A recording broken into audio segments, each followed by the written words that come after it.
출애굽기 6장 14절로 30절 말씀입니다. 오늘 말씀은 이 족보에 대한 기록을 말씀합니다. 특히 이 레위 족보에 대해서 기록하고 있습니다. 이 레위 족보를 밝힌 이유는 아론의 계율을 밝혀주기 위해서이죠. 아론은 야곱의 셋째 아들인 레위의 후손입니다. 아론을 통해서 대제사장 지정들이 나오게 됩니다. 우리도 다 각에 대한 족보가 있죠. 김씨, 이씨, 박씨 이렇게 각각 가문을 따라서 우리가 다 이 세상에 태어나게 됐는데요.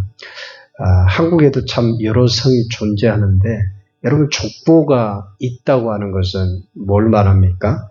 조상이 누구인지 그 조상을 통해서 누가 이 집안의 출신인지 이 사실을 가르쳐주는 것이죠. 그래서 족보가 기록된 중요한 이유가 여기에 있는 것입니다. 오늘 보면 14절부터 보면 이스라엘의 장자 누벤과 시몬의 족보에 레위의 족보가 기록이 되어 있습니다. 16절에 보면 이렇게 말씀합니다.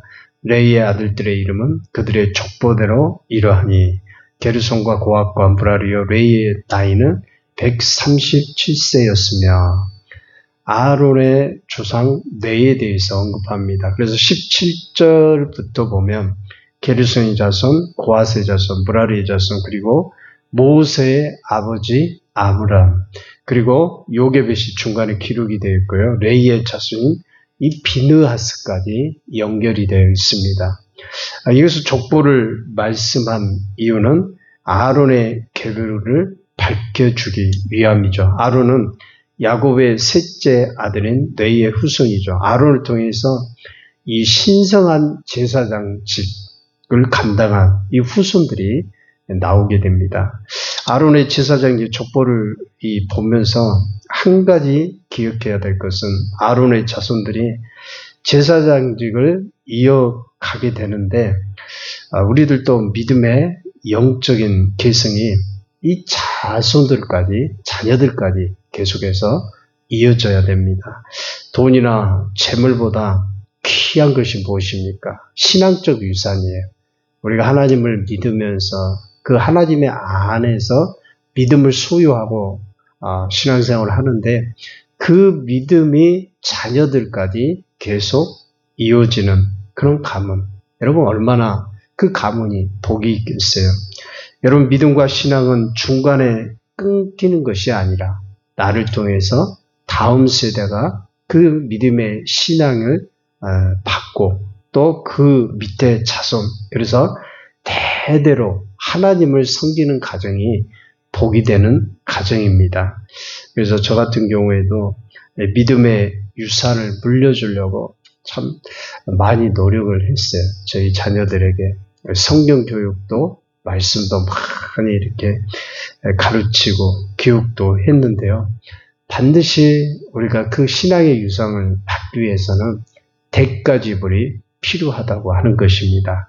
하나님을 경외하고 섬기는 본을 가정에서 내가 보여줘야 돼요. 그걸 보여주지 않으면은 자녀들이 하나님을 최고로 섬긴다고 하는 것이 쉽지는 않습니다. 하나님을 최고로 섬기려고 한다면 믿음의 훈련 또 경건의 모습 이런 모습들을 보여주지 않으면 안 되는 것입니다. 여러분 모세도 그냥 부름받은 것이 아니죠. 물론 하나님께서 택하셔서 모세를 불러주셔서 귀한 그런 하나님의 종으로 사용하셨지만 그의 부모를 보면은 아므람과 또 요게벳 하나님을 경외하는 가문이었음을 알게 됩니다. 모세의 부모인 아므람과 요게벳은 특히 그 신앙과 믿음을 본받을 만한 그런 가문의 사람들이었어요. 바로가 히브리 남자를 죽이려고 명령했을 때 요게벳은요 이 모세를 석 달 동안 숨기게 돼요.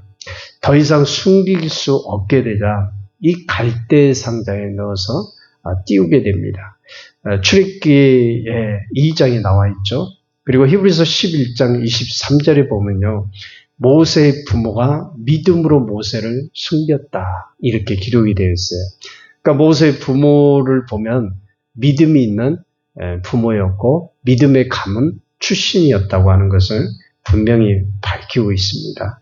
그래서 모세 부모의 신앙의 유산이 이 모세에게 상속이 되었고 그 믿음은 또한 이스라엘 백성들을 인도하는 지도자로 이스라엘 백성들을 위해서 섬기게 됐던 것을 알게 됩니다.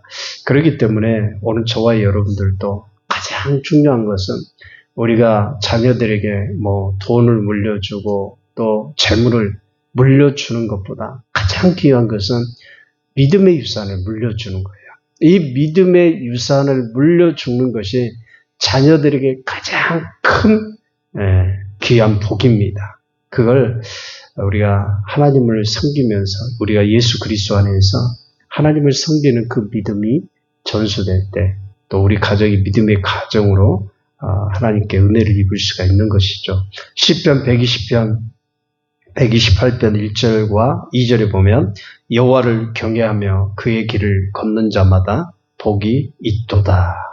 하나님을 경외하며 그 길을 걷는 자가 복이 있다고 분명히 말씀합니다.